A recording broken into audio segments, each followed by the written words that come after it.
At the height of the American Gilded Age, in a red brick house on Fifth Avenue in Manhattan, a very sick old man lay in a bed that had been moved close to the window so that he could see the trees along the street. It was the late spring of 1919. The Treaty of Versailles was still being negotiated across the ocean. The world had come out of a war that had lasted 4 years, and in the process it had used up more steel than any single generation before it had believed possible. Some of that steel had come from mills that this old man had once owned. He had sold them at the peak of their power almost 2 decades before for a sum of money that had made him, for a brief and much publicized moment, the richest private person in the world. His name was Andrew Carnegie. He was 83 years old and he was dying, not dramatically but slowly, the way industrialists tend to die when they have been reading and writing all their lives. He had spent the last 18 years of that life giving money away, at a rate that would eventually total $350 million, almost 90% of everything he had ever accumulated. He had funded libraries in thousands of towns, most of which he would never see. He had founded a university and an institute and an endowment for international peace. He had written books about the moral duty of the rich toward the poor, and he had, in his own careful way, begun to believe that his life was ending well. There was, however, one man he had not spoken to in 20 years.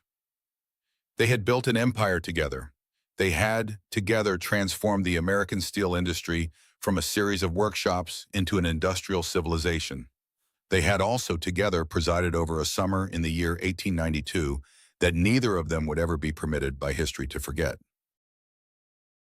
In the years since, they had lived in the same city and, for a time, on the same avenue, and they had never once passed a word to each other in any form. Now, according to the account later preserved by Carnegie's longtime secretary, James Bridge, the old man sat up in his bed and asked for a pen and paper. He wrote a short note. He addressed it to the man he had once called a marvel and a genius and, in cooler moments, an executioner. He asked, in effect, whether they might now, before the end, meet. Bridge took the note across town to another red brick house, further down Fifth Avenue, filled with paintings from 4 centuries of European art. There he presented it to a man of 69, whose beard was neatly clipped and whose hands were still steady. The man read the note. He did not answer at once. Then, in a voice that Bridge would remember for the rest of his own life, he gave his reply. "Tell Carnegie," he said, "I will meet him. Tell him I will see him in hell, where we both are going." Bridge left. He walked back through the spring streets of New York, carrying the answer, and he did not know how he was going to deliver it. In the event, he did not have to. Andrew Carnegie died 2 months later in a summer house in the Berkshires without ever having received the reply. Henry Clay Frick died in his own bed 4 months after Carnegie, in the house on Fifth Avenue that would, 5 years later, become the Frick Collection and stay so for the next 100 years and beyond. This is the story of how they came to build the largest steel company on earth together, and how they came, in the end, to send each other messages about hell. It is a story of 2 boys in 2 very different rooms, in 2 countries in the 1840s. It is a story of a partnership that ran, at its height, on precisely the sort of mutual understanding that requires each partner not to know quite what the other is thinking. It is a story of a single summer in 1892 on the banks of a Pennsylvania river that decided the shape of American industrial labor for the next 45 years. And it is a story, in the end, about what silence between 2 rich men can build, and about what it can destroy. If you enjoy long-form documentaries on the great dynasties of old money, subscribe. New episodes every week. Every partnership contains, from the first moment, the shape of its ending. Every partnership between 2 men of ambition begins with a division of the work that neither of them, at the time, believes will ever be resented. This one was no exception. Neither Carnegie nor Frick, in the summer of 1881, when they first sat across from each other in a Pittsburgh office to discuss a supply contract for Coke, believed that they would end their days as enemies. But the partnership they were about to build carried inside it the exact quantities of pride, of grievance, and of unstated moral difference that would, 38 years later, produce a note about hell. To understand how those quantities came to be, it is necessary to begin much earlier, in two towns 3,000 miles apart, in the middle years of the 19th century. Andrew Carnegie was born in Dunfermline, in the county of Fife in Scotland, on the 25th of November, 1835. His father, William, was a handloom weaver of a kind that had been common in Scotland for centuries and that was, at the moment of Andrew's birth, in the process of being made extinct.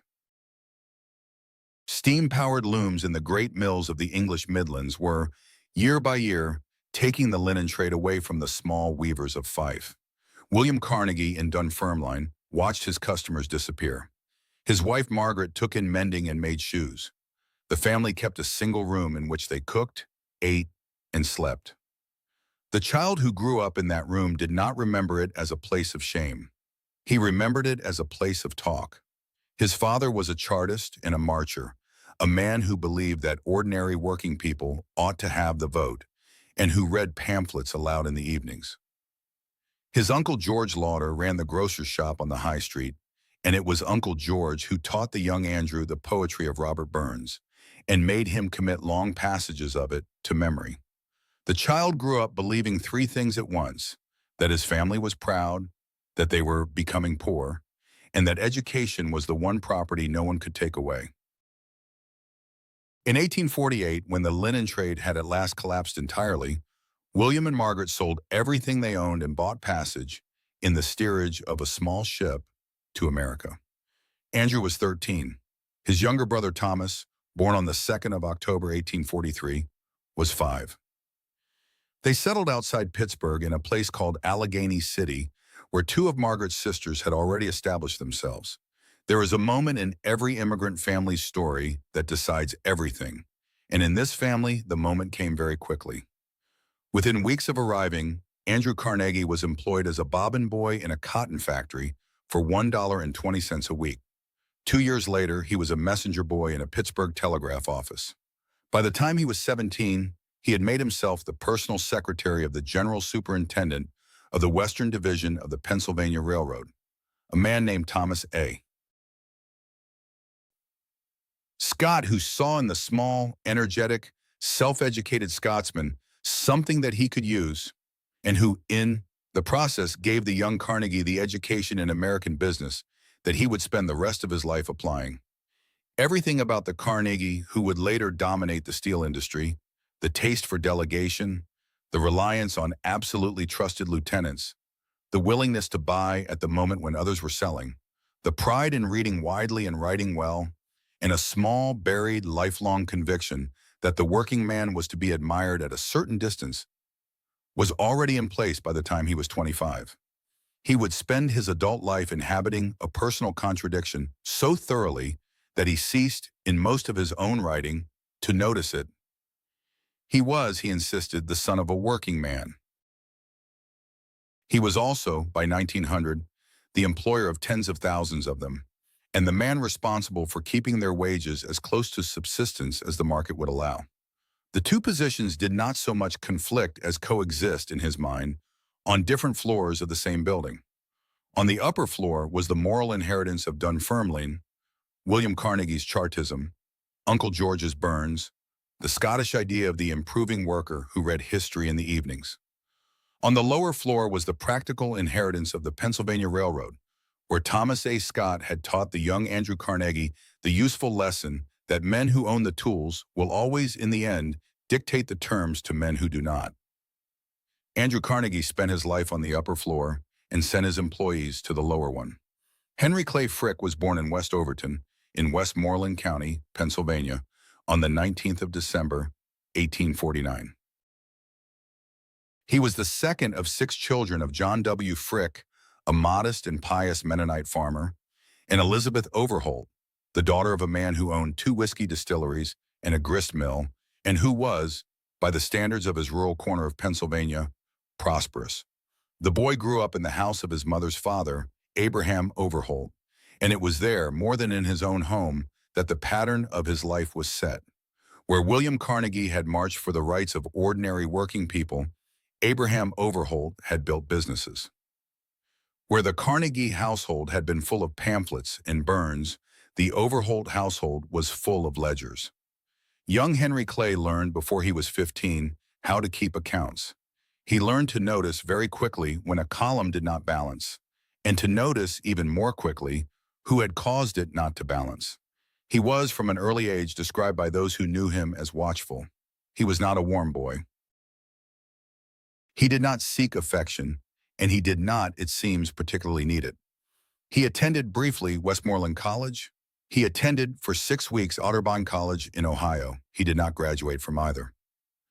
By the age of 19, he was in Pittsburgh, keeping books for one of his uncle's ventures, and looking with the coldness of a man who has already made up his mind for the business that would make him rich. Where the young Carnegie in Pittsburgh in the 1850s was collecting mentors, Scott of the Pennsylvania Railroad, the men of the telegraph office, older figures who saw in him something worth cultivating, the young Frick in the same city in the 1860s was collecting information. He watched. He noted. He asked few questions and returned the following week to ask the same one again if the first answer had struck him as evasive. Contemporaries who worked in his uncle's office would recall decades later that they had been afraid of him even before they had understood why. He was, in the manner of some very young men who have already decided who they are going to be, complete. There was nothing about his character at 19 that would still be surprising at 50. The additional years would only make the outline harder. He found it in coke. Coke, that is, coal that has been baked in ovens until most of its impurities have burned away, was, in the 1860s and 70s, the essential fuel of iron and steel production. Without coke, a blast furnace cannot reach the temperatures at which iron will melt. Without iron, there is no steel. And in southwestern Pennsylvania, at a place called the Connellsville coal field, ran a seam of coal that produced the finest coke in America. Whoever controlled the Connellsville field would, in effect, hold the throat of the American steel industry. In March of 1871, Henry Clay Frick, in partnership with a cousin, borrowed money against his family's name and bought coking fields. He built 50 ovens. When the great financial panic of 1873 struck, wiping out weaker competitors, he did what Andrew Carnegie in Pittsburgh was doing in a different corner of the same industry. He bought at the moment when everyone else was selling. Within a decade, his H.C. Frick Coke Company controlled almost 80% of the coke used by Pittsburgh's iron and steel mills. By the age of 30, Henry Clay Frick was a millionaire. He was quiet, austere, and known throughout the region as absolute in matters of money. He had already begun to acquire, in a small way, the paintings that would later fill his mansion. He had already begun, in the labor disputes of the coke region, to establish a reputation for meeting strikes with force. In 1879, at a coke works called Morewood, striking miners were dispersed by men with rifles working under his general direction. Several died. It was, in the world of the Connellsville field, considered ordinary. Frick did not comment on it, then or later. In the autumn of the same year, on the 2nd of October 1843, Andrew Carnegie's younger brother, Thomas Morrison Carnegie, died in Pittsburgh at the age of 43. Thomas had been Andrew's steadier and more temperamental partner in the steel business for 2 decades. He had been the man in the office while Andrew was in Europe. His death, from pneumonia complicated by drink and by long strain, left Andrew without a family partner. Andrew's own mother, Margaret, whom he had always insisted was the most important person in his life, died in the same year, in 1886. For 51 years, Andrew Carnegie had remained, in accordance with an old promise, a bachelor while his mother lived. In April of 1887, he married Louise Whitfield, a New York merchant's daughter, 30 years his junior, whom he had courted at long intervals for nearly a decade. They would spend the rest of his life alternating between a mansion on Fifth Avenue, a summer house in the Berkshires called Shadowbrook, and, from 1899, a Scottish castle called Skibo on the eastern coast of Sutherland, where Carnegie kept a piper who would wake him every morning by walking across the lawn. By 1881, Andrew Carnegie had emerged as the most important steel producer in Pittsburgh. His works at Edgar Thomson, named in a gesture of tactical flattery for the president of the Pennsylvania Railroad, from whom Carnegie required orders, had begun to produce steel by the Bessemer process on a scale that no American plant had previously attempted. Steel in the 1870s was still what it had been for centuries, a semi-precious metal produced in small batches, used sparingly. By the middle of the 1880s at Edgar Thomson, Carnegie was pouring it in quantities that no one, 20 years before, could have imagined. Rails for the transcontinental railroads, beams for the first steel-framed office buildings in Chicago. Later in the following decade, plate for the new steel navies of Europe and the United States. Everywhere the modern world was rising, it was being framed in Pittsburgh steel, and much of that steel was being framed in Andrew Carnegie's mills. His method was simple and, in his hands, ruthless. He drove costs down more aggressively than his competitors. He priced his steel more aggressively. He bought his rivals when they failed. He believed publicly in the moral improvement of the working classes. He also believed, privately, that the surest way to improve the working classes was to keep the price of steel low. And the surest way to keep the price of steel low was to keep wages down. For that, he needed cheap coke, and he needed it in great and reliable quantities, which meant sooner or later, he needed Henry Clay Frick. The first meetings between Carnegie and Frick took place in 1881. They took place, according to those who observed them, in the manner that had by then become customary in Pittsburgh, in offices whose furniture was more ornate than the men who sat in them, over conversations conducted more slowly than the affairs they were settling would appear to justify. Carnegie, at 45, was the older man by 14 years, and the more famous by considerably more than that. He was, by the accounts of those who knew him then, physically small, energetic to the point of exhaustion in those around him, and given to the sort of light theatricality that ambitious self-made men frequently mistake for charm. Frick was 31. He wore, then as later, a dark suit whose cut told nothing about him. He listened. When he spoke briefly. The conversations were about coke and about steel and about the possibility of an arrangement that would bind Frick's supply to Carnegie's demand. What Andrew Carnegie had come to secure was, in his own words to his mother in a letter written that summer, guaranteed access. What Frick had come to secure was, in his own way, guaranteed dignity, recognition in the industrial hierarchy of Pittsburgh as an equal, not a supplier. Neither man, so far as the surviving record shows, ever quite trusted the other. But they had, from the first evening, understood one another. Each saw in the other a piece of himself that he had not been born with, and that he now urgently required. By 1882, an alliance had been formed. Frick's coke would go, at agreed prices, to Carnegie's furnaces. Carnegie would, over the years to come, buy quiet stakes in the Frick Coke Company until, by the end of the decade, he was its majority shareholder. Frick would, in turn, take a seat at the table of Carnegie Brothers, and before long, he would take a seat at the head of it. In December of 1881, 6 weeks after their first sustained conversations, Henry Clay Frick married Adelaide Howard Childs, the 22-year-old daughter of a boot and shoe manufacturer of some standing in Pittsburgh. Adelaide was, by every surviving account, a quiet young woman of solid family and unremarkable expectations.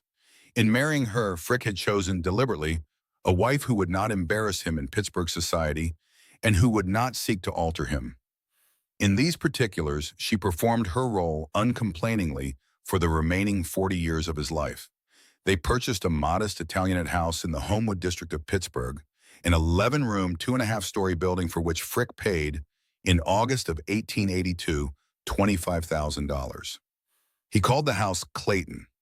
It was, at that stage, a suburban villa of the kind that any successful Pittsburgh manufacturer might have owned.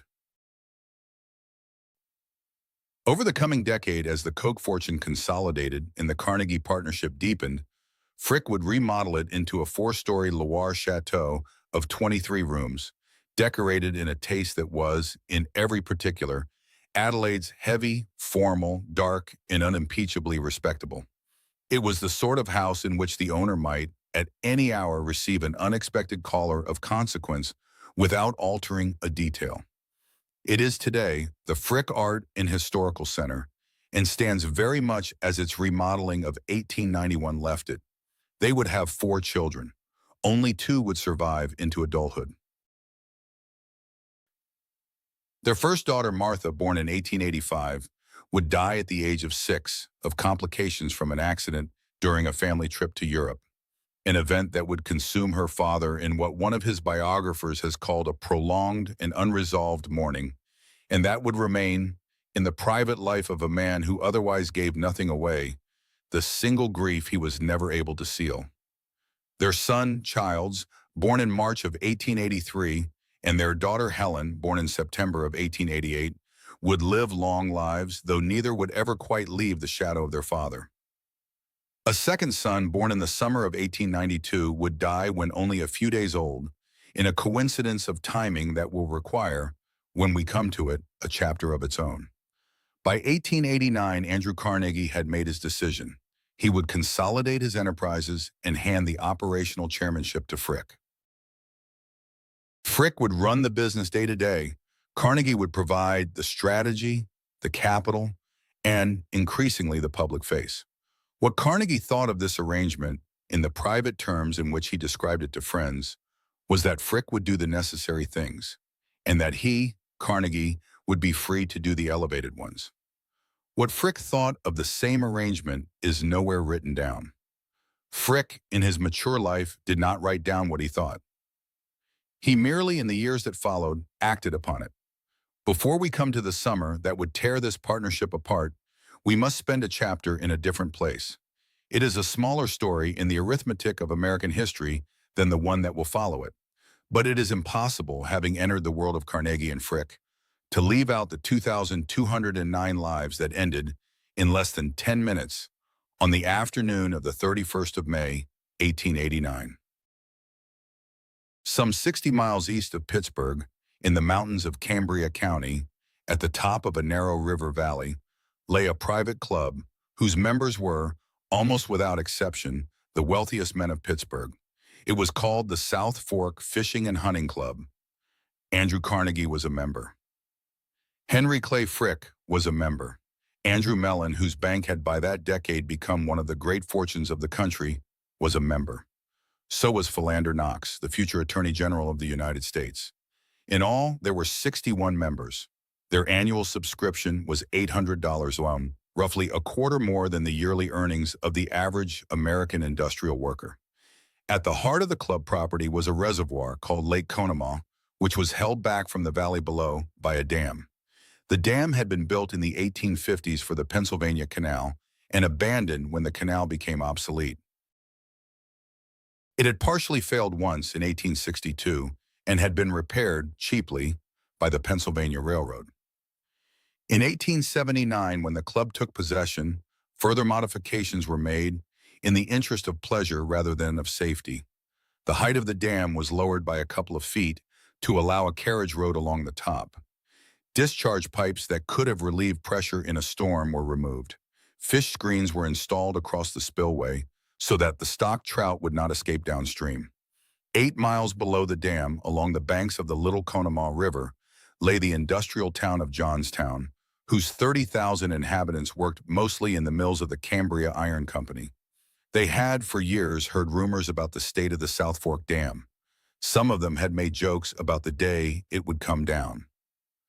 Most of them had, in the manner of people who live below dams, stopped listening. The rain began on the 30th of May, 1889, Memorial Day.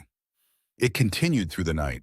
By the morning of the 31st, the lake was rising 9 or 10 inches every hour.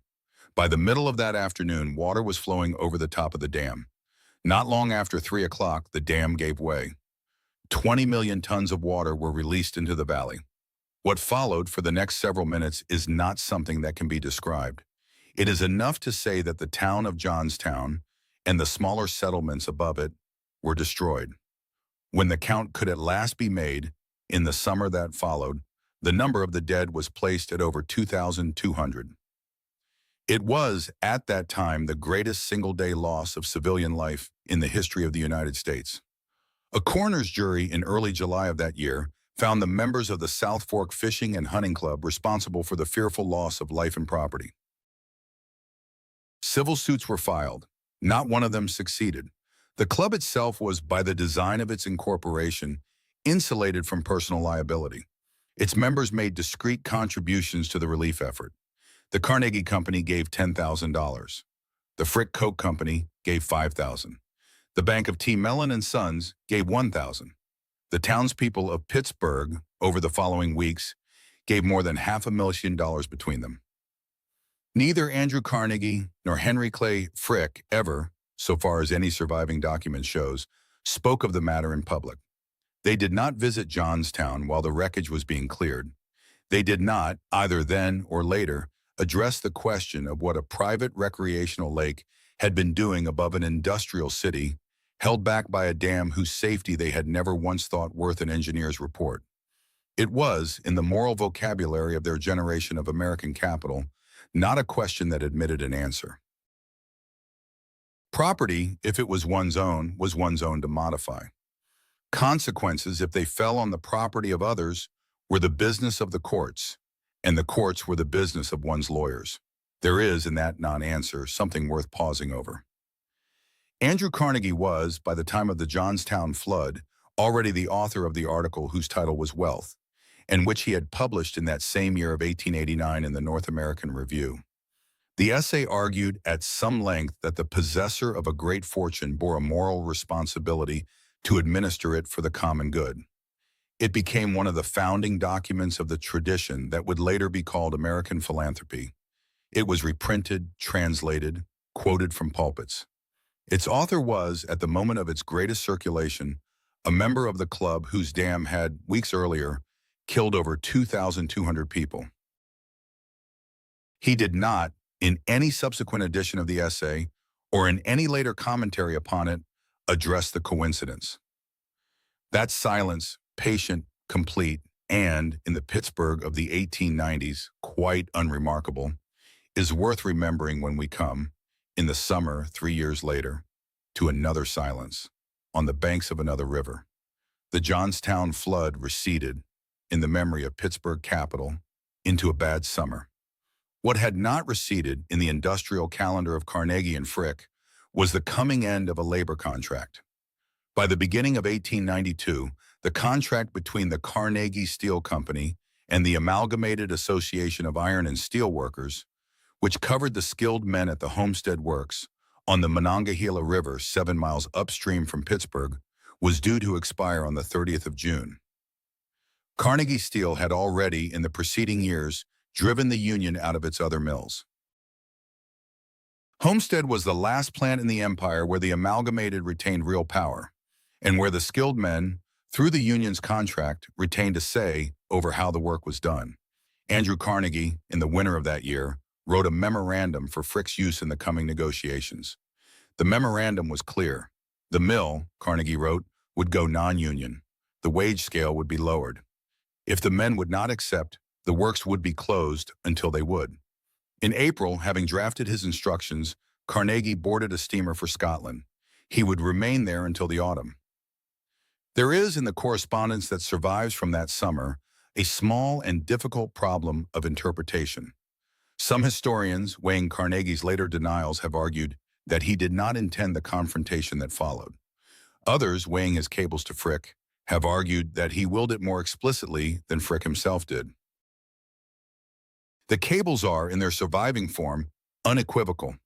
"We all approve of anything you do," Carnegie wrote from 3,000 miles away. "We are with you to the end. Rather let grass grow over the works," he wrote in another, "than employ any rioter."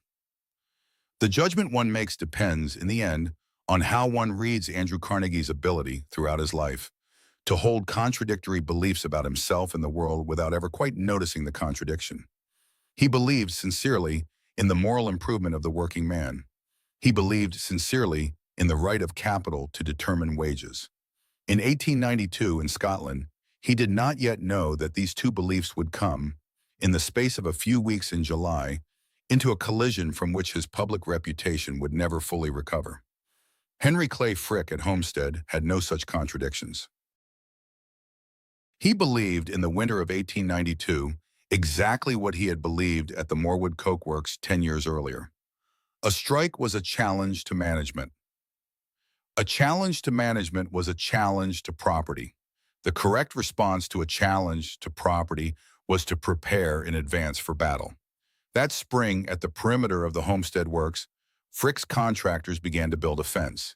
It was, at its completion, roughly 11 feet high, made of wooden planking, topped with 3 strands of barbed wire, and pierced at intervals by narrow portholes. Water cannons were mounted on the mill roofs. Sniper towers, from which armed men could observe the surrounding streets, were erected at intervals along the wall. Beyond the wall, the mill continued to operate as normal in the last days of the contract, and the men who worked in it continued to produce steel for railway rails and armor plate under the same conditions and the same wages that they had been working under for months. But the men saw the fence going up. They saw the towers. They understood, without needing to be told, what the fence and the towers meant. The workers of Homestead, standing outside their own mill in the June evenings, gave it a name. They called it Fort Frick. There is, in Frick's decision to fortify the mill in advance of any confrontation, a certain revealing anticipation. He did not build the fence because a strike had happened. He built the fence in the certain knowledge that a strike was about to happen, because he intended, in the negotiations leading up to it, to make one inevitable. This is not a matter of interpretation. It is the plain reading of his own actions in the sequence in which he undertook them. The fence was ordered before the wage cut was announced. The Pinkertons were engaged in a preliminary way before the union was even formally locked out. Frick, in the winter and spring of 1892, was preparing not for the possibility of a battle, but for the choreography of one. On the 25th of June, Frick announced that he would no longer negotiate with the union. He would deal with the men only as individuals. On the 29th, he closed the open hearth and armor plate mills, locking out 3,800 men.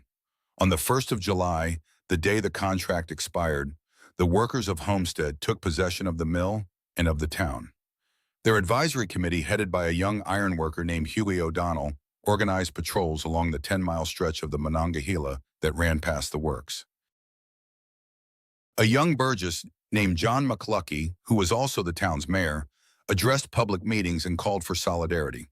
The men were not, in any modern sense, revolutionaries. Most of them were, in their politics, ordinary American Republicans, and they saw themselves as the defenders of what they took to be their own property in the mill. They had, they believed, mixed their labor with it. They had, over years and in some cases decades, learned the particular temperaments of its furnaces and its rolls, and they held those skills to be a kind of ownership. They were not asking that summer for higher wages. They were asking to be permitted to remain at wages that had already been agreed once in a mill that they knew better than the men who owned it. This was a distinction that Henry Clay Frick did not intend to recognize, then or ever. For 4 days, Homestead was, in effect, a town under workers' control. The county sheriff attempted, without success, to raise a posse from among the local citizens to displace them. He was refused, in some cases with polite regret and in others with open contempt. The New York Times, whose editorial sympathies were with the company, wrote in the early days of July that it was evident there was no bluffing at Homestead. The fight there, the newspaper wrote, was to be to the death. On the 4th of July, the American Independence Day, the strikers held a parade. None of this had been visible from Loch Rannoch, where Andrew Carnegie was fishing. Carnegie's biographers have long disagreed on the exact texture of his summer in Scotland. Some have him following the news closely, cabling instructions daily. Others have him distracted, sailing, walking, receiving guests, engaged with the manuscript of a book. What none of them have been able to demonstrate is that he ever took, over the course of that summer, any of the practical steps that might have altered the course of events at Homestead. He did not return to America. He did not summon Frick to Scotland for consultation. He did not, at any point in the correspondence that survives, suggest a course of restraint. What he did, again and again, was cable his approval of the course of aggression that Frick was already pursuing. He was, in the strict sense, absent. In every other sense, he was there. Late in the evening of the 5th of July, two coal barges, which had been converted for the purpose, moved silently up the Monongahela River from a landing at Davis Island Dam, some 5 miles below Pittsburgh. Aboard the barges were roughly 300 agents of the Pinkerton National Detective Agency, recruited from New York, Chicago, and Philadelphia, armed with Winchester rifles, and told that they were being deployed to protect company property against rioters. Their instructions from Henry Clay Frick, delivered through the agency's superintendent, were to land on the mill grounds under cover of darkness, secure the works, and hold them until non-union labor could be brought in from outside. They arrived at the Homestead Landing at approximately 3 o'clock in the morning of the 6th of July. 10,000 workers and townspeople, warned by scouts along the river, were waiting for them. What happened in the hours that followed has been described by historians for more than a century, and there is still no single account on which all sources agree. It is enough for our purpose to say the following. The Pinkertons attempted, at first light, to land. They were fired upon. They returned fire. A gun battle developed along the riverbank, which continued in various forms for close to 13 hours. By different accounts, 7 or 9 of the strikers and 3 of the Pinkerton men lost their lives that day. Others died in the days that followed of their wounds. Some who survived the battle were beaten by the crowds as they came ashore under a flag of surrender, an incident that, more than the shooting itself, would turn much of the national press against the strikers in the weeks to come.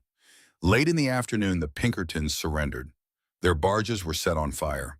On the 10th of July, at Frick's urgent request, the governor of Pennsylvania sent in 8,000 men of the state militia, who occupied the town, secured the mill, and began the long process of reopening it with non-union labor. 3,000 miles away at Loch Rannoch, Andrew Carnegie read the first reports and sent a cable to Frick. The men who had fired on the Pinkertons, he wrote, must never work in the mill again. He was, in that message, and the ones that followed, unequivocally with his partner. He wrote also in a private letter dated a few days after the battle that he would rather let the grass grow over the works than employ any rioter. It was a phrase that would return to haunt him in his own writing 30 years later. For much of the American press, the initial sympathy of that summer went to the strikers. The story of unarmed workers on a 4th of July weekend being fired upon by hired men in the pay of a Pittsburgh magnate whose partner was fishing in Scotland. This was not, in the summer of 1892, a story that any editor with an eye on his circulation could resist. But the sympathy did not hold. The beating of the surrendered Pinkertons, as they came ashore under a flag of truce, shifted the newspaper's tone within days. By the middle of July, the same editorial pages that had grieved for the strikers were denouncing them. What had been a strike had become, in the press, a riot. And a riot in the political vocabulary of the 1890s was not a labor dispute. It was a challenge to the state. Then came the 23rd of July. On that morning in Pittsburgh, a young Russian-born anarchist named Alexander Berkman, 21 years old, walked into the offices of the Carnegie Steel Company on Fifth Avenue. He had traveled from New York some days earlier, and he had spent them observing the building. He was, at that moment, entirely unknown to Frick, or to Frick's staff, or to any of the workers of Homestead. He had, however, decided, with the young Emma Goldman, his companion in what he had come to call propaganda by the deed, that Frick was, in his own person, responsible for what had happened on the riverbank a fortnight earlier, and that the correct response was to remove him. He presented a false card to the office boy, describing himself as the agent of a New York employment company, and when the office boy hesitated, he pushed past. Berkman entered Frick's inner room. Frick was in conference at that moment with a business associate, John Leishman. Berkman drew a revolver. He fired. Frick was struck. In the struggle that followed, Leishman and Frick together disarmed him, and Berkman was subdued by workmen who rushed in from the outer offices. Frick was gravely wounded, but he survived. According to the accounts that circulated in the Pittsburgh press within days, he refused to close the office during his convalescence. He completed the negotiations that were in progress that day before allowing a doctor to attend to him. He signed the day's correspondence. He requested, when the doctor was at last permitted, that no anesthetic be used. In the office quarters of Pittsburgh, the story of Frick's composure in his wounded chair became almost at once part of his legend. He was, from that afternoon onward, in the eyes of many of the men who had until then been his enemies, a figure of a different order, no longer only a manager of coke and steel, but a man who had, in an office chair, refused to bend. The Amalgamated Association issued a statement dissociating itself from Berkman. The union had had no knowledge of the plot, and in truth no sympathy with it. But the damage was done. In the columns of newspapers whose editors had, 10 days earlier, been denouncing Frick, the story was now the story of an anarchist. The strike, whose original questions had been about wages and about the recognition of the men who worked the mill, had been overwritten. It would never quite be legible again. 2 days after the attack on his father, on the 25th of July, the infant son who had been born to Adelaide Frick some weeks earlier died. He had lived only a few days. His death was recorded in the family papers with the brevity that Adelaide, in her long years of mourning, would carry through the rest of her life. Frick made no public reference to it. He did not close the office. He did not, in the surviving letters, appear to acknowledge that anything unusual had happened in his family that week at all. Whether this was strength or a form of grief that had learned to hold itself very still is a question his biographers have asked for 100 years, without reaching agreement. The strike at Homestead continued through the summer and into the autumn. Union men were arrested and charged with murder. Over 100 of the strike's leaders and activists were indicted. Almost all would eventually be acquitted, but the charges served their purpose. The leadership languished in the county jail through the months when their union most needed them. The Amalgamated Association appealed to public opinion, to the Republican Party, to Congress. Congressional hearings were held and produced volumes of testimony that historians would still be reading a century later. But by November, the striking men could hold out no longer. Their families were hungry. The mill was operating. New workers, many of them recent immigrants from Central and Southern Europe, who had been recruited by the company from ports on the eastern seaboard and brought upriver by railway, had taken the places of the men who had been locked out. On the 20th of November, 1892, the strike was voted at an end. The men who had led it returned, where they could, to work under the company's terms, at wage cuts that, for some of the skilled trades, exceeded half of what they had been paid before. Many did not return at all. John McLucky, the burgess and mayor who had led the town through the summer, was blacklisted throughout the Pittsburgh mills.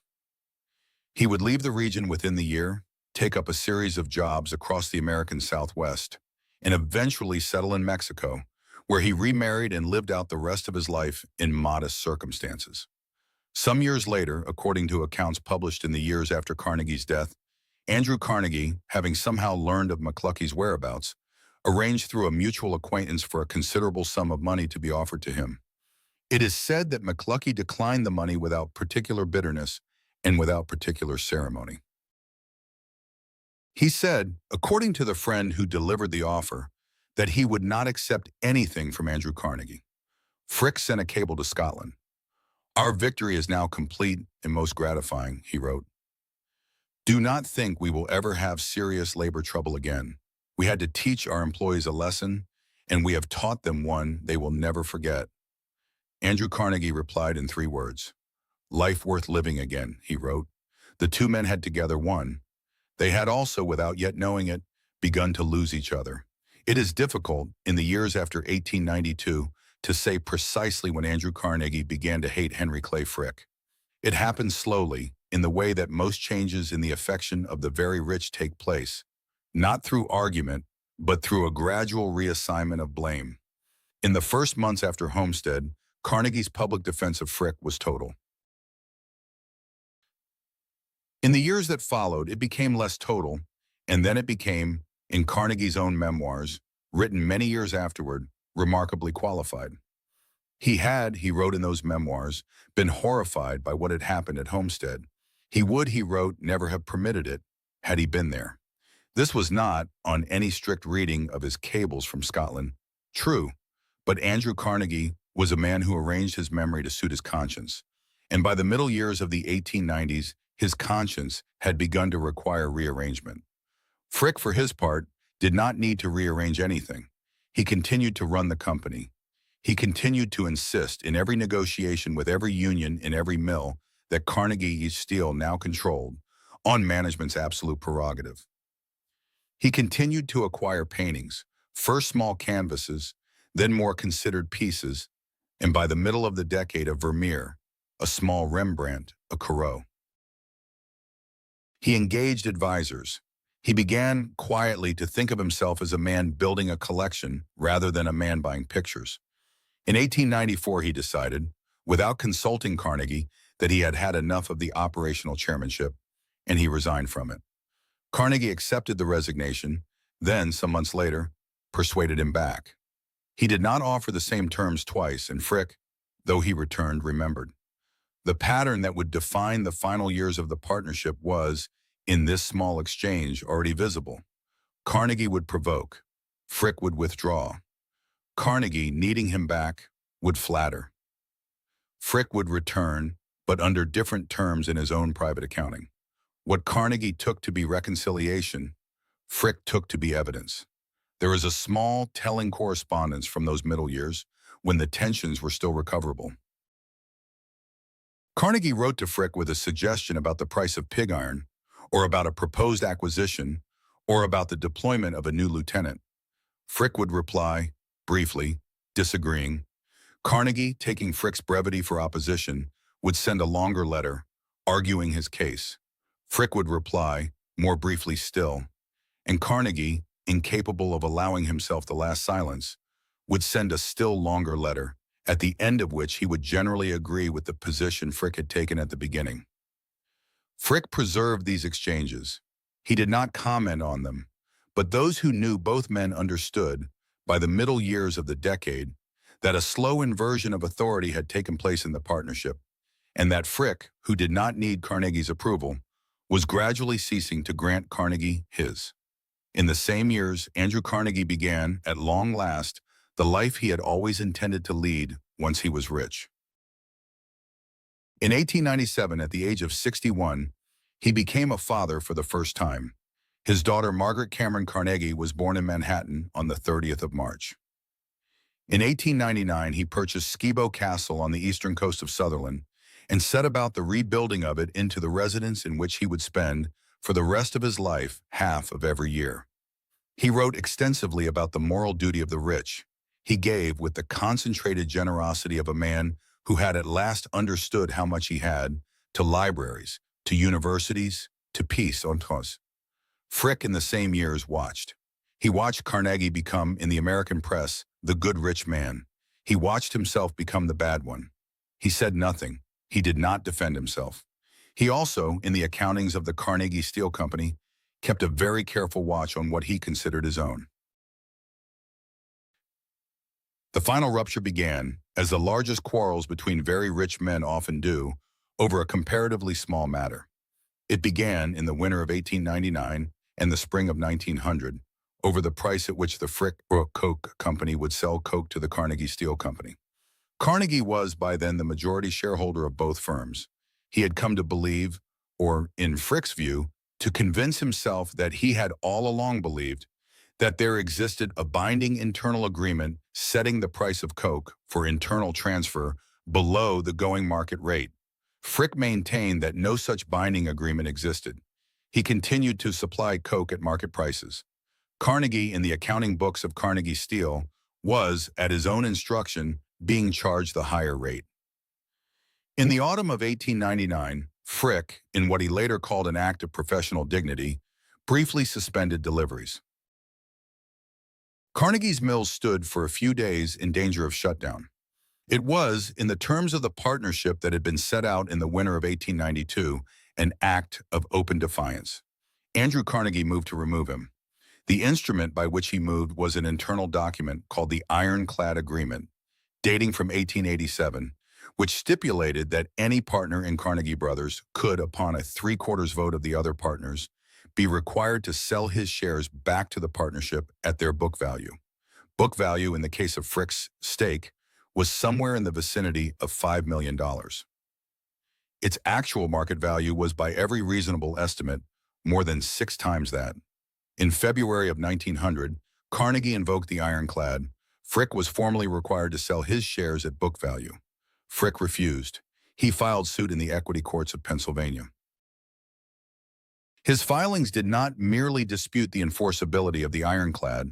They also opened deliberately a set of company records that would have, if pursued to trial, exposed to Carnegie's competitors the precise operating margins of the largest and most profitable steel company on earth. It was, as a legal move, an act of controlled destruction. Frick, in offering to burn down the house rather than accept its terms, understood perfectly what he was doing. So did Carnegie. They settled in the March of 1900 at a meeting in Atlantic City that neither of them ever spoke of publicly again. Frick received, in the reorganized company that emerged from the settlement, shares worth over $30 million, 6 times what he had been offered.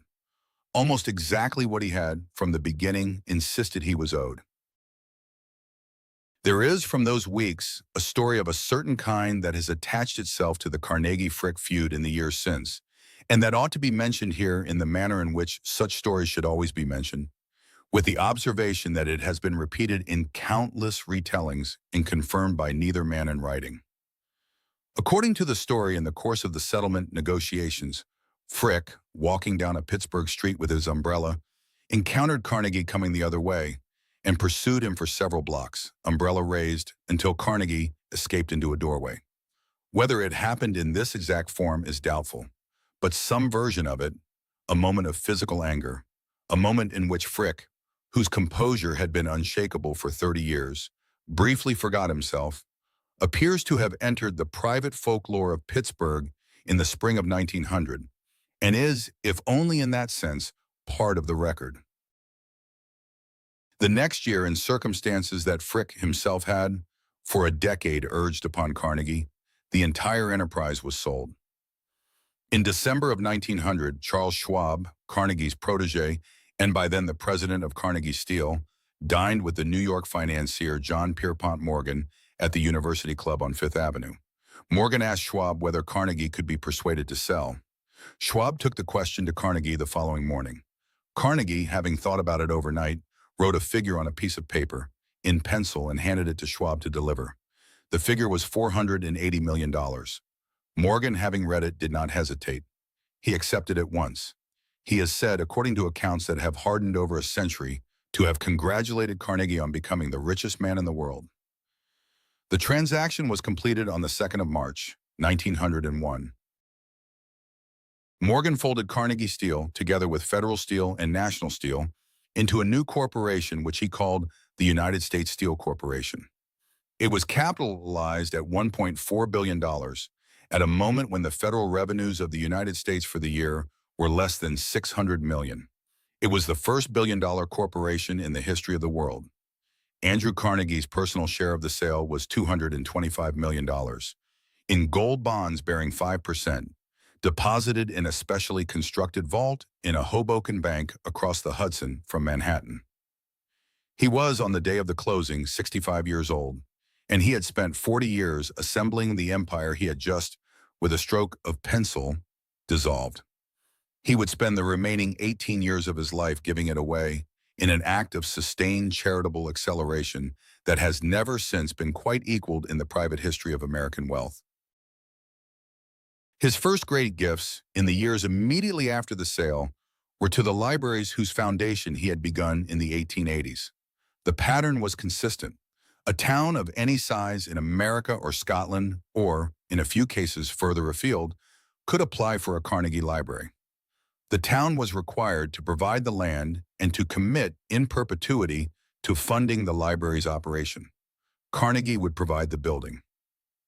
In this manner, over the 20 years that followed, more than 2,500 Carnegie libraries were built. Their architecture varied. Their principles did not. Every one of them stood in some quiet corner of some town whose grocer or minister had once written a letter to a man in New York, as a small piece of the moral idea that had been carried on a Fife scholar's shelves from a room in Dunfermline in 1840.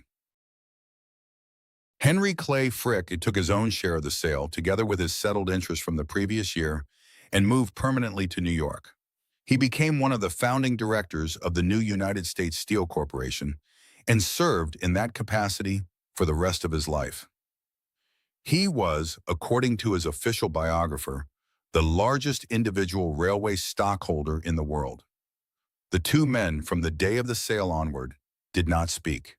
They lived for the last decade of both their lives in the same city. From 1914 onward, they lived on the same street. Frick occupied a mansion on Fifth Avenue between 70th and 71st Streets, whose ground floor he had designed from the beginning with the intention that it would eventually house his art collection and be open to the public. Carnegie occupied a mansion on Fifth Avenue at 91st Street, which is today the Cooper Hewitt Design Museum. Between them lay 20 blocks of the wealthiest single stretch of avenue in the United States. They did not, in 20 years, exchange a word. Frick spent his final years arranging his paintings and adding to them. He acquired Vermeers, Rembrandts, Gainsboroughs, El Grecos. He acquired a Bellini of St. Francis in the desert that would, in the years after his death, become one of the most studied single canvases in America. He engaged the architects Carrere and Hastings, who had designed the New York Public Library, to build him a house that was, from the first drawing, a museum. He specified that its ground floor would eventually be open to the public.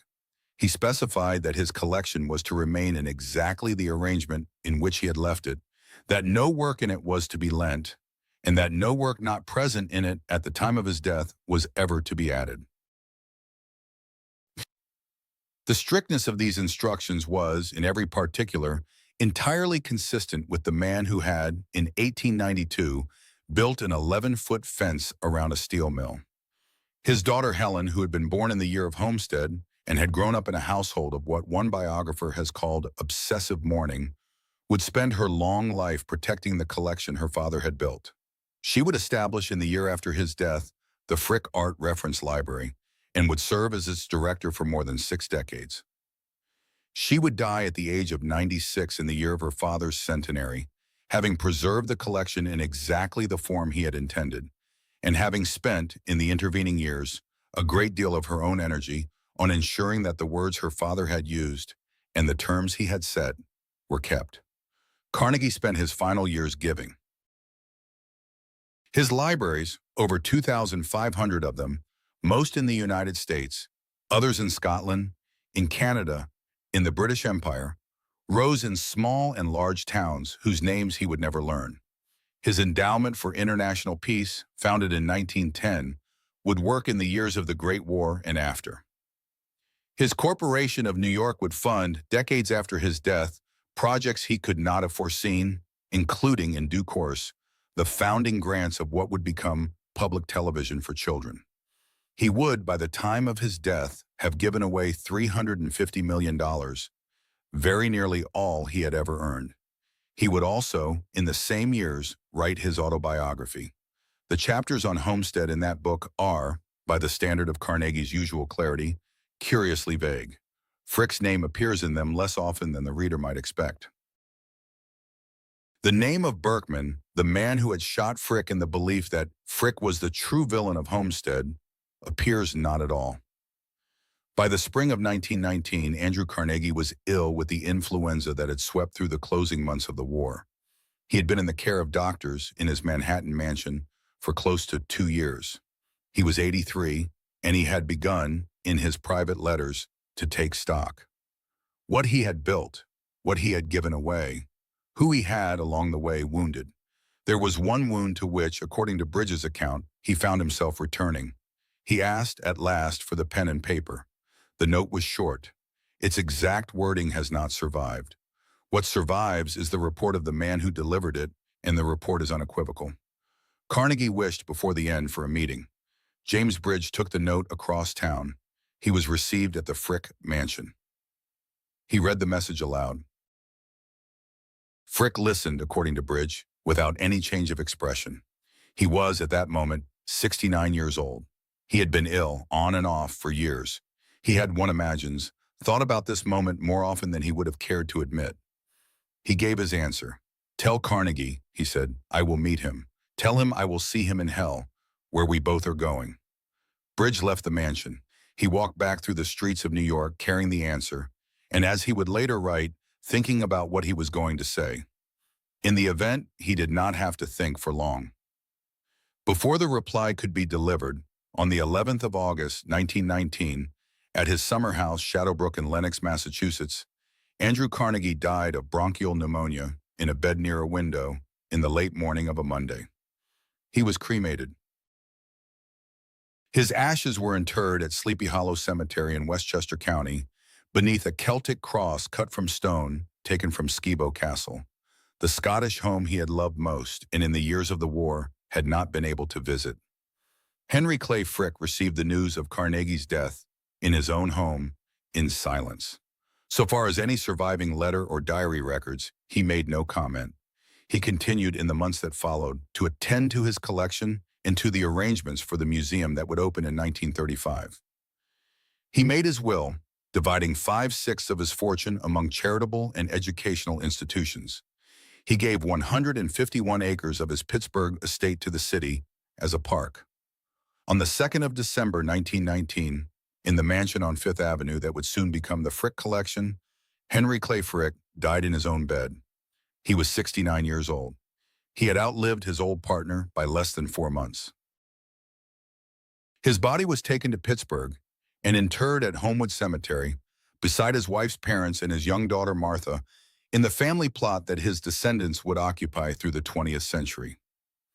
On the evening of Frick's death in New York, Alexander Berkman, who had spent 14 years in prison for his attack on Frick, and who was, on that day, awaiting deportation from the United States, was attending a farewell dinner in Chicago with Emma Goldman.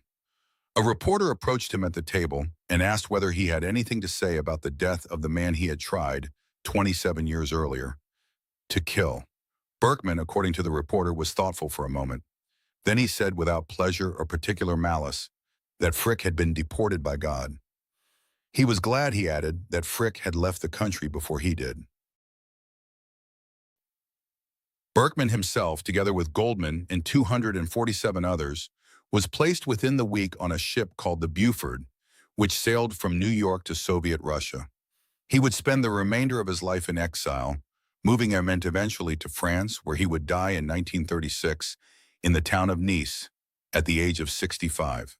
They were both buried, Carnegie and Frick, in the same month of the same year, on different sides of a state whose steel industry they had together made the largest in the world. Louise Whitfield Carnegie, in a black dress, took Andrew's ashes to Sleepy Hollow and made the arrangements for the Celtic cross of Skibo stone that would mark the spot.